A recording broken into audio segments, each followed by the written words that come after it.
हरे सुतल रहनी देवल घर मैया देखे नी सपनवा हो।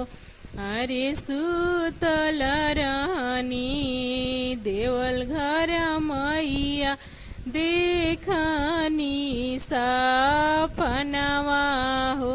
हरे सपना में देखनी मैया रौरी सूरतिया हो। हरे सपना में देखनी मैया रौरी सूरतिया हो।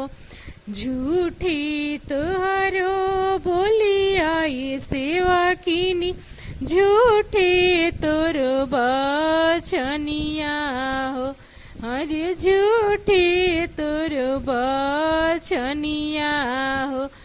अरे काई काई देखलू ए सेवा कीनी हमारी सूरतिया हो।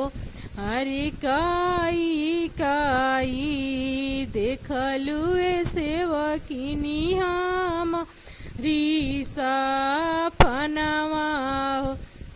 मंगिया में देखनी मैया भाखड़ा सेंदूरवा हो। अरे गलवा में देखनी मैया अढ़ौल के हरवा हो। अरे गलवा में देखनी मैया अढ़ौल के हरवा हो। अरे अंगवा में देखनी मैया लाला का चुंदरिया हो। अरे हाथवा में देखनी मैया सोने के कंगनवा हो।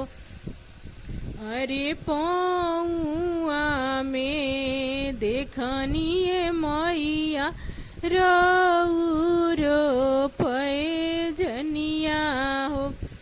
साँच तुहरो बोलिया ये सेवा कीनी साँचे तुर बचनिया हो। हरि साँचे तुर बचनिया हो। हरे मांग मांग आहो ये सेवा किन कौन बरवा मंगबू हो। हरे मांग मांग आहो ये सेवा किन कौन फलवा मंगबू हो। नाई हर में मांगिले मैया भाई से भतीजवा हो। हरे भाई से भतीजवा हो। हरे ससुरा में मांगिले मैया न धन लक्ष्मी हो।